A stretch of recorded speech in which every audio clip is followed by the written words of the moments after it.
तवांग में हुई झड़प पर पूर्व army chief general MM Naravane का आया बयान। स्ट्रीट फाइटिंग कर रही है चीनी सेना, हर साल आते हैं, पिट कर जाते हैं।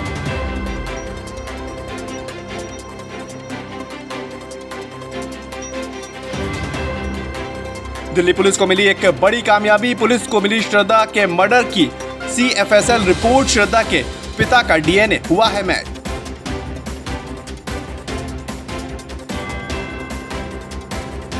भारत ने UNSC की बैठक में पाकिस्तान को दिया करारा जवाब। उसामा बिन लादेन की मेजबानी वाले पाकिस्तान को उपदेश देने का नहीं है कोई भी हक।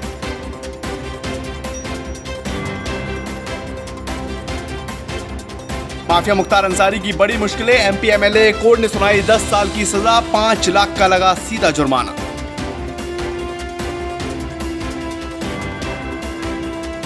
परिवहन राज्य मंत्री दयाशंकर सिंह का ऐलान, नवविवाहितों को नौकरी देगी सरकार। मुख्यमंत्री सामूहिक विवाह आयोजन में हुई 500 शादियां।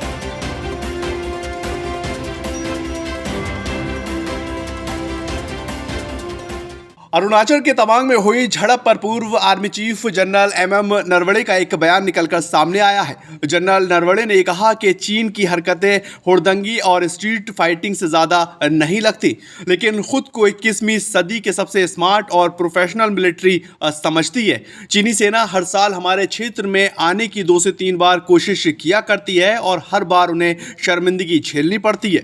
साथ ही ये भी कहा कि चीन की सेना इस हद तक गिर चुकी है कि स्ट्रीट फाइटिंग करती दिखाई दे रही है, लेकिन भारत पड़ोसी की दोस्त को जवाब देना अच्छे से जानता है। तवांग के झड़प की वजह PP-15 तक की पेट्रोलिंग है, जिसका चीनी सैनिक हमेशा से विरोध करते रहे हैं, जो बिल्कुल भी मंजूर नहीं है।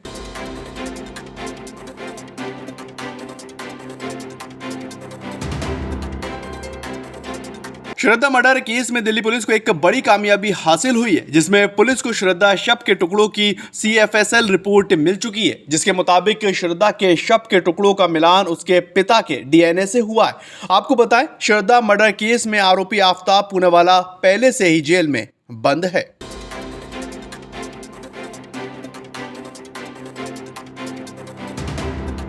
भारत ने संयुक्त राष्ट्र सुरक्षा परिषद की बैठक में अध्यक्षता करते हुए पाकिस्तान को एक करारा जवाब दे दिया है। UNSC में विदेश मंत्री S जयशंकर ने पाकिस्तान के विदेश मंत्री बिलावर भुट्टो जरदारी की ओर से उठाए गए कश्मीरी मुद्दे पर जवाब दिया है। उसकी चर्चा खूब हो रही है। विदेश मंत्री जयशंकर ने किसी भी देश का नाम लिए बिना ये कहा कि संयुक्त राष्ट्र की विश्वसनीयता हमारे समय की प्रमुख चुनौती है, प्रभावी प्रतिक्रियाओं पर निर्भर करती है, फिर चाहे वो महामारी हो, जलवायु परिवर्तन, संघर्ष हो या फिर आतंकवाद की बात ही क्यों ना हो। दुनिया जिसे नकारती है उसे सही ठहराने का सवाल नहीं उठाना चाहिए। ये निश्चित तौर पर सीमा पार के आतंकवाद बढ़ाने वाले देशों पर लागू होता है।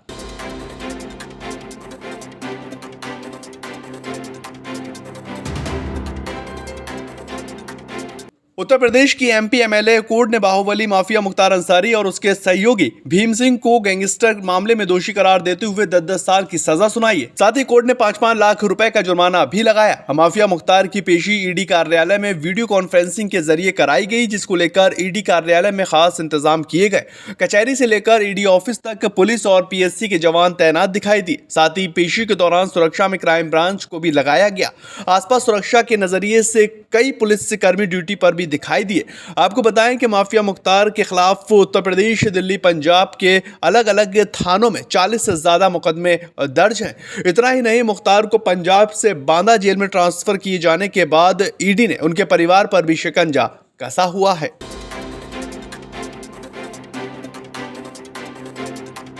उत्तर प्रदेश में योगी सरकार के परिवहन राज्य मंत्री दयाशंकर सिंह ने एक बड़ा ऐलान कर दिया। बलिया जिले के बांसडीही PG कॉलेज में मुख्यमंत्री सामूहिक विवाह आयोजन के तहत आयोजित समारोह के दौरान लोगों को संबोधित करते हुए उन्होंने कहा कि मुख्यमंत्री सामूहिक विवाह आयोजन के तहत गरीब परिवार के युवकों और युवतियों का विवाह कराया जा रहा है, जिसके बाद राज्य सरकार नवविवाहित जोड़ों को उनकी योग्यता के मुताबिक नौकरी और रोजगार देगी। PM मोदी और CM योगी की अगुवाई में आम लोगों को विकास के पथ पर आगे बढ़ाने के साथ ही उन्हें विभिन्न योजनाओं से भी लाभान्वित किया जा रहा है। वहीं समारोह में जिले के विभिन्न ब्लॉक के 506 जोड़ों का वैदिक मंत्रोच्चारण के साथ विवाह संपन्न हुआ।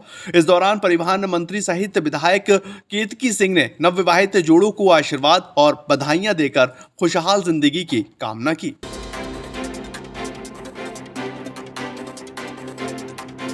दिल्ली में स्कूली छात्र पर एसिड अटैक के मामले में पुलिस ने 3 आरोपियों को गिरफ्तार किया है। पुलिस के मुताबिक आरोपियों ने ऑनलाइन साइट के जरिए एसिड खरीदा और एसिड अटैक की घटना को अंजाम दिया है। बिक्री पर प्रतिबंध के बावजूद इतनी आसानी से एसिड का उपलब्ध होना पुलिस और प्रशासन पर तमाम सवालिया निशान खड़े कर रहा है। दिल्ली के द्वारका के मोहन गार्डन में 2 बहनें स्कूल जाने के लिए घर से निकली थी और इस दौरान बाइक पर आए 2 युवकों ने 17 साल की लड़की पर एसिड फेंक दिया और वहां से फरार हो गए। पुलिस ने इस पूरे मामले में मुख्य आरोपी सचिन अरोड़ा और उसके 2 दोस्त हर्षित अग्रवाल और वीरेंद्र सिंह को गिरफ्तार कर लिया है। पुलिस के मुताबिक जांच में यह पता चला है कि आरोपी सचिन अरोड़ा और पीड़िता सितंबर तक दोस्त थे, लेकिन इसके बाद दोनों का ब्रेकअप हो गया।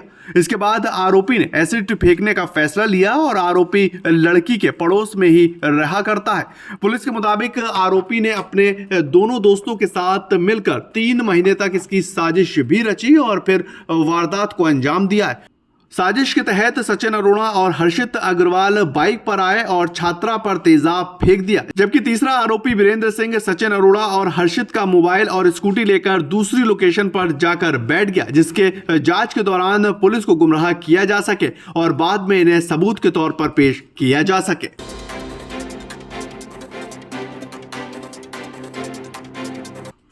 अरुणाचल प्रदेश के तवांग में भारत और चीन सैनिकों की 9 दिसंबर को हुई झड़प के बाद हालात तनावपूर्ण बने हुए हैं। इन सबके बीच भारतीय वायुसेना गुरुवार को पूर्वांचल में चीनी सीमा के पास 2 दिन 15 और 16 दिसंबर को युद्धाभ्यास करेगी। इस युद्धाभ्यास में राफेल, सुखोई सहित देश के लगभग सभी फ्रंटलाइन फाइटर जेट अपनी पूरी ताकत दिखाने वाले हैं।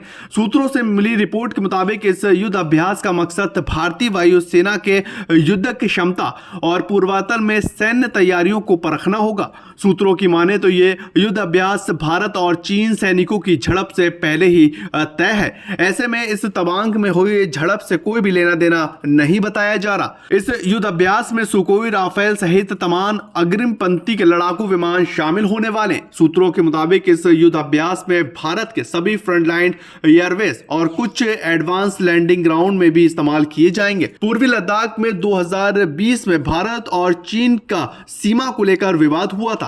इसके बाद से भारतीय सेना और वायुसेना अरुणाचल और सिक्किम में वास्तविक नियंत्रण रेखा पर पिछले 2 साल से हाई लेवल ऑपरेशन तैयारियों से बरकरार रखे हुए। आपको ये जानकारी दें कि पिछले हफ्ते भी भारतीय वायुसेना ने तवांग में एलएसी के पास चीन की गतिविधियों को देखते हुए लड़ाकू विमान तैनात किए हुए थे।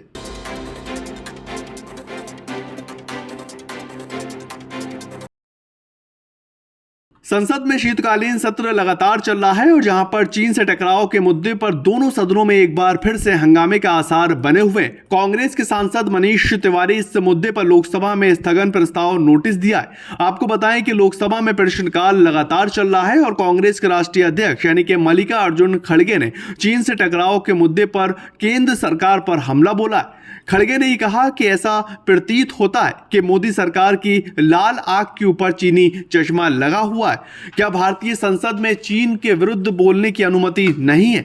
आपको बताएं कि ग्लोबल वार्मिंग के गंभीर प्रभाव और इससे निपटने के लिए अनेक कदमों की आवश्यकता पर राज्यसभा में चर्चा भी की जाएगी और इस मुद्दे पर डीएमके, कांग्रेस और भाजपा पार्टी भी इस मुद्दे को उठाने वाली हैं।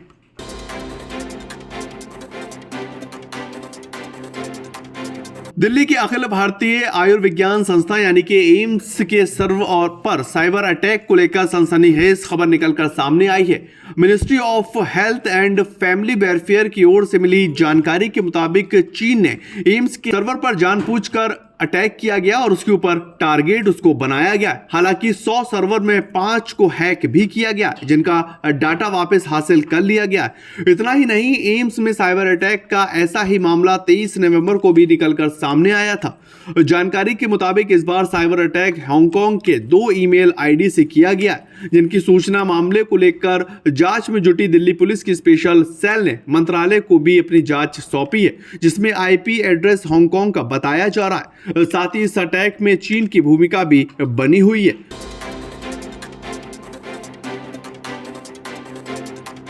छपरा सदर अस्पताल में 6 लोगों का इलाज अब भी लगातार जारी है। जहरीली शराब पीने से बीमार सभी लोगों की हालात गंभीर बने हुए हैं और 24 से ज्यादा लोग अलग अलग प्राइवेट अस्पताल में भर्ती हैं। जहरीली शराब के बाद हरकत में आए प्रशासन ने एसडीपीओ पर विभागीय कार्रवाई करने का निर्देश भी दिया है और इसी के साथ चौकी इंचार्ज रितेश मिश्रा और चौकीदार विकेश तिवारी को निलंबित भी कर दिया गया है। साथ ही साथ मामले की जांच भी की जा रही है और सोनपुर एसीपी अंजलि कुमार के नेतृत्व में एसआईटी टीम का गठन किया गया। इस पूरे मामले में कार्रवाई करते हुए पुलिस ने 20 आरोपियों को गिरफ्तार कर आगे की जांच शुरू कर दी है। पूरे मामले को लेकर बिहार के मुख्यमंत्री नीतीश कुमार का एक विवादित बयान दरअसल निकलकर अब सामने आया है, जिसमें उन्होंने कहा कि जहरीली शराब से देश भर में लोग मरते हैं, शराब पियोगे तो आखिर मरोगे ही।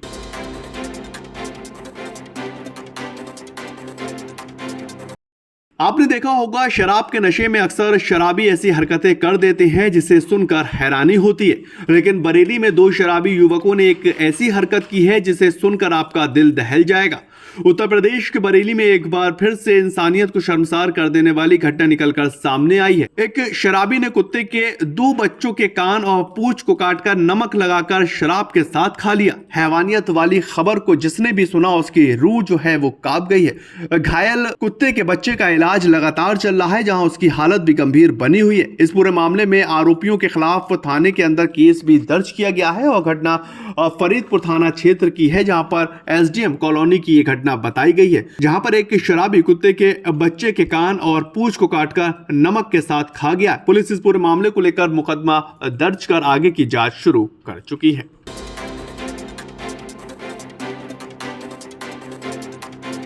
अरुणाचल प्रदेश के तवांग सेक्टर के पास भारत और चीनी सैनिकों के बीच ताजा संघर्ष के बाद स्थिति को नियंत्रित करने के भारत के प्रयासों का अमेरिका ने समर्थन किया है। पेंटोंग के प्रेस सचिव पेंट राइडर ने एक बयान जारी करते हुए कहा कि अमेरिका अपने सहयोगियों की सुरक्षा सुनिश्चित करने के लिए ठोस कदम उठाएगा।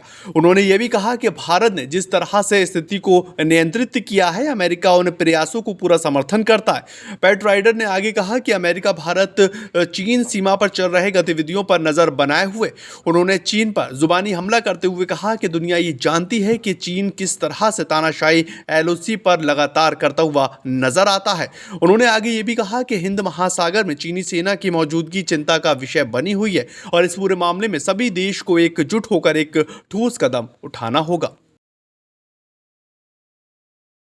आदरणीय अध्यक्ष महोदय, मैं इस गरिमामयी सदन को अरुणाचल प्रदेश के तवांग सेक्टर में हमारी सीमा पर 9 दिसंबर 2022 को हुई एक घटना के बारे में अवगत कराना चाहूँगा। 9 दिसंबर 2022 को पीएलए ट्रुप्स ने तवांग सेक्टर के यांगसे एरिया में लाइन ऑफ एक्चुअल कंट्रोल पर अतिक्रमण कर स्टेटस को एक तरफा बदलने का प्रयास किया। चाइना के इस प्रयास का हमारी सेना ने दृढ़ता के साथ सामना किया है अध्यक्ष महोदय, और इस फेस ऑफ में हाथापाई भी हुई है। भारतीय सेना ने बहादुरी से पीएलए को हमारी टेरिटरी में अतिक्रमण करने से रोका और उन्हें उनकी पोस्ट पर वापस जाने के लिए मजबूर कर दिया अध्यक्ष महोदय। इस झड़प में दोनों ओर के कुछ सैनिकों को चोटें भी आई हैं और मैं इस सदन को अवगत कराना चाहता हूं कि हमारे किसी भी सैनिक की न तो मृत्यु हुई है और न ही कोई गंभीर रूप से घायल हुआ है।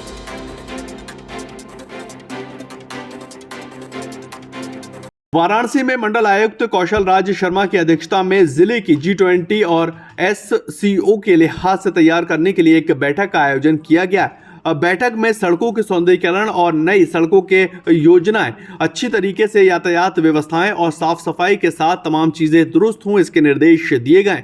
मंडलायुक्त ने शहर की महत्वपूर्ण सड़कों पर बोर्ड लगाने के साथ ही खराब हो चुके साइन बोर्ड को भी सही करने का निर्देश दे दिया है। मंडलायुक्त ने यह कहा कि शहर की मुख्य जगहों में थीम आधारित पेंटिंग कराई जाएगी और इसी के साथ फ्लाईओवर के नीचे खाली जगहों का विकास और सौंदर्यीकरण कराने के भी निर्देश दिए गए हैं।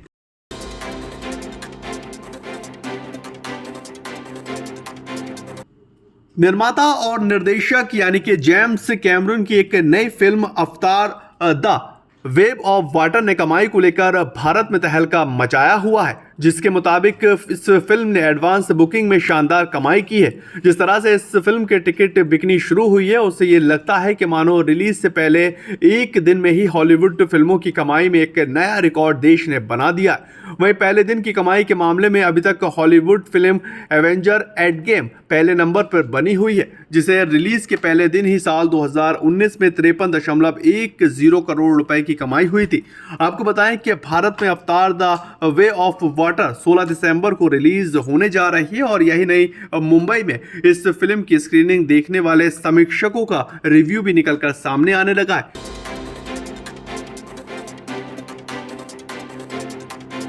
अर्जेंटीना के स्टार खिलाड़ी और सेमीफाइनल में क्रोएशिया के खिलाफ जीत की नींव रखने वाले लियोनेल मेसी ने अपने रिटायरमेंट के ऐलान की घोषणा कर दी है। अर्जेंटीना के कप्तान मेसी ने कहा कि फीफा वर्ल्ड कप 2022 का फाइनल मुकाबला अर्जेंटीना के लिए उनका आखिरी मुकाबला होगा। अपने रिटायरमेंट की घोषणा करते हुए मेसी ने आगे कहा कि मुझे यहां तक पहुंचाने के लिए आप सब लोगों का बेहद शुक्रिया और मैं काफी खुशी महसूस कर रहा हूं। फाइनल में अपना आखिरी गेम खेलकर अपनी वर्ल्ड कप यात्रा समाप्त कर रहा हूं। अर्जेंटीना के कप्तान मेसी ने आगे कहा कि अगले वर्ल्ड कप के लिए कई साल हैं और अब वो रिटायरमेंट लेना चाहते हैं। आपको बताएं कि अर्जेंटीना के कप्तान मेसी का ये 5वां वर्ल्ड कप है।